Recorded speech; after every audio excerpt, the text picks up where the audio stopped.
Welcome back to students, my name is Amna और आज मैं आपके लिए बहुत ही अच्छा सोल्यूशन लाई हूँ आपकी रीडिंग एंड कॉम्प्रिहेंशन को बेस्ट बनाने के लिए। रीडिंग एंड कॉम्प्रिहेंशन 10 मार्क्स लेता है, वो भी आईबीए के टेस्ट के अंदर, जो कि एसटीएस का होने वाला है, इंटरमीडिएट का, और बहुत ज़्यादा टेस्ट होते हैं उसके अंदर भी ये आता रहता है, राइट। तो इसको लर्निंग करने के लिए मेरे पास एक ऑनलाइन प्लेटफॉर्म है, रीड थ्योरी। आपने ऑनलाइन जाना है, गूगल पे लिखना है रीड थ्योरी कॉम्प्रिहेंशन वर्कशीट्स, आपके पास ये सारा आ जाएगा। इसके अंदर अच्छी बात यह है कि इसके अंदर बहुत ज़्यादा वर्कशीट्स हैं, फर्स्ट ग्रेड से लेकर स्पेड वर्कशीट्स तक। आपके पास जो भी आपकी लेवल है वहाँ से स्टार्ट कर सकते हो। अब अगर बिगनर हैं तो आप फर्स्ट ग्रेड वर्कशीट से स्टार्ट कर सकते हो और वो सारी कंप्लीट करके आगे बिल्कुल बढ़ सकते हो। हम अगर for example fourth grade worksheet की बात करते हैं तो हमारे पास क्लिक करेंगे फोर्थ ग्रेड वर्कशीट के ऊपर और हमारे पास ये जो है ओपन हो जाएगा। उसके बाद हम यहाँ पे नीचे जाएंगे, स्क्रॉल करेंगे, यहाँ पे देखें हमारे पास बहुत ज़्यादा वर्कशीट्स आ गई हैं, जैसे कि वर्किंग विद चॉकलेट। इस पर क्लिक करेंगे टेक्स्ट के ऊपर तो हमारे पास सिर्फ टेक्स्ट आएगा। अगर क्वेश्चन के साथ क्लिक करेंगे तो फिर क्वेश्चन भी उसके साथ आ जाएंगे। अगर क्वेश्चन के आंसर भी चाहिए हमें, ठीक है, तो उसके साथ तीनों आ जाएंगे। तो आपकी मर्ज़ी है किस पर क्लिक करते हैं। फॉर एग्ज़ाम्पल अभी हम ट्राई करते हैं वेकेशन ओपिनियंस के ऊपर। ये इसके अंदर क्वेश्चन 6 हैं, तो हम ट्राई करते हैं, इसको क्लिक करते हैं तो हमारे पास ये ओपन हो जाएगा, ये वाला ओपन हो गया, ठीक है। तो रीडिंग एंड कॉम्प्रिहेंशन का रूल नंबर फर्स्ट जो है वो ये है कि आपने क्वेश्चंस को पढ़ लेना है। क्वेश्चंस को पढ़कर स्टिकी नोट लेना है, स्टिकी नोट के अंदर नोट करने जाना है आपको क्या मालूम होना चाहिए। अच्छा, यहाँ पे पूछ रहा है which of the following sentences best summarises teddies opinion. तो वन क्वेश्चन क्या मांग रहा है, टेडी ओपिनियन, ठीक है, हमें ये मालूम करना है इसका ओपिनियन। अच्छा ठीक है, दूसरा question which of these reasons are used by both Teddy and Don to support their opinion. अच्छा, यहाँ पर ना ये है कि दो लोग हैं, टेडी और डॉन, इन दोनों का ओपिनियन है कि हमें जो है वेकेशन का ओपिनियन है, वो क्या ओपिनियन है, मैं पढ़कर समझ में आएगा, कॉम्प्रिहेंशन में पढ़ेंगे तो इनमें से क्या चीज़ है जो कि इन दोनों की सिमिलर होती है, ठीक है। तो इसमें हम कहेंगे कि सिमिलर ओपिनियन, दोनों का सिमिलर ओपिनियन क्या चीज़ है जो कि सिमिलर ओपिनियन की मिलती है।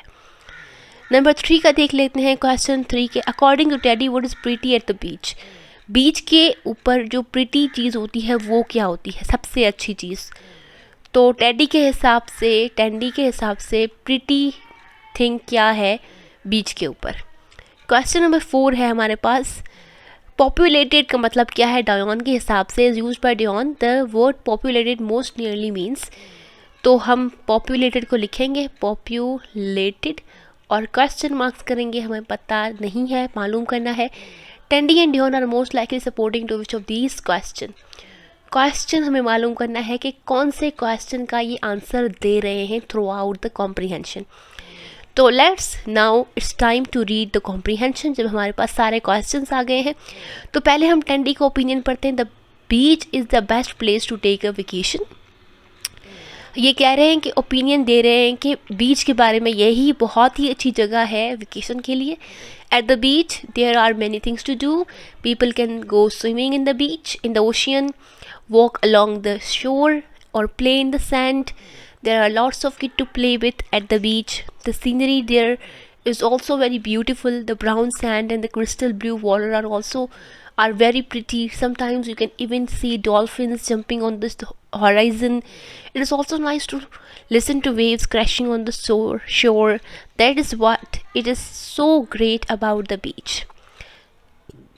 तो अब हम देखते हैं कि टेडी का ओपिनियन कौन सा ऑप्शन है जो कि टेडी के ओपिनियन को समराइज करता है। For its many activities and beautiful setting the beach is the best place to go for a vacation. All right, even though the mountains are very calm, the beach is a quiet place to visit. The beach is the best place to go on vacation because it is much warmer than anywhere else. Now इसके बारे में तो कोई बात ही नहीं कर रहा, because of the many different types of animals that you can see, ये भी बात नहीं कर रहा। तो हमें लगता है सही आंसर लगता है हमें वो ए है, क्योंकि हमारे पास बहुत ज़्यादा एक्टिविटी होती हैं और सीनरी बहुत अच्छी होती है, सेटिंग्स बहुत अच्छी होती हैं, इस वजह से वेकेशन के लिए बीच एक अच्छी जगह है। क्वेश्चन 2, अच्छा जब हम डायोन को पढ़ेंगे तो हमें क्वेश्चन 2 आ जाएगा, going to the mountains the best vacation. In the mountains there are lot of different activities that people can do. कौन सी एक्टिविटीज़ है? गोइंग हाइकिंग, क्लाइंबिंग, स्विमिंग और telling stories around the camp fire are just a few. The scenery in the mountain is far more beautiful than anywhere else. The tall mountain, the green trees, and the views are the best in nature. You can see many types of plants and animals too. The mountains are also quiet. You can have time to be by yourself because this is not very populated. Populated नहीं है. इसका मतलब है crowded नहीं है, right? It is more relaxing to take a vacation in a place like this. The mountains are best place to go on a vacation. अब इसके हिसाब से there are lots of kids to play. अच्छा, Dion इसके बारे में बात नहीं कर रहा. ऑल्सो टैटी बात करता है कि किड्स है मगर डियॉन नहीं करता. डियॉन लैंडस्केप के बारे में बात करता है, थिंग्स के बारे में बात करता है. तो आई थिंक इसके लिए होगा 2 and 3 है सी के अंदर, तो सी इसका करेक्ट होगा.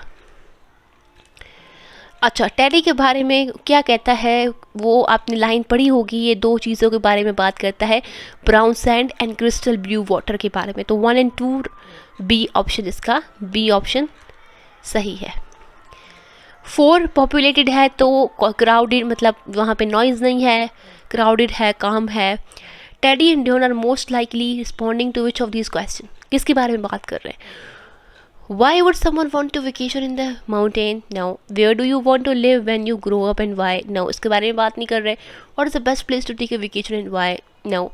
Why is the beach the best place to take a vacation? इसके बारे में बात कर रहे हैं, तो D is the correct option. Hope you understand my strategy. पहले क्वेश्चन पढ़ें, उसके बाद आप कॉम्प्रिहेंशन का जो नोट है वो पढ़ें, उसके बाद आप उसमें से ही नोट्स बनाते जाएं. और अभी हमें क्योंकि हमें नोट्स बनाए थे तो हमें याद हो गया था कौन कौन से क्वेश्चन हमारे पास हैं, और हमने उसमें से क्वेश्चंस के आंसर सारे ढूंढ लिए हैं और हमने इसका आंसर दे दिया है. जब हम 10 क्वेश्चंस का ये क्वेश्चन कर लेंगे तो हमें 10 मार्क्स पूरे इंग्लिश के अंदर मिल जाएंगे. Hope you understand and enjoy this lecture. Thank you for watching this.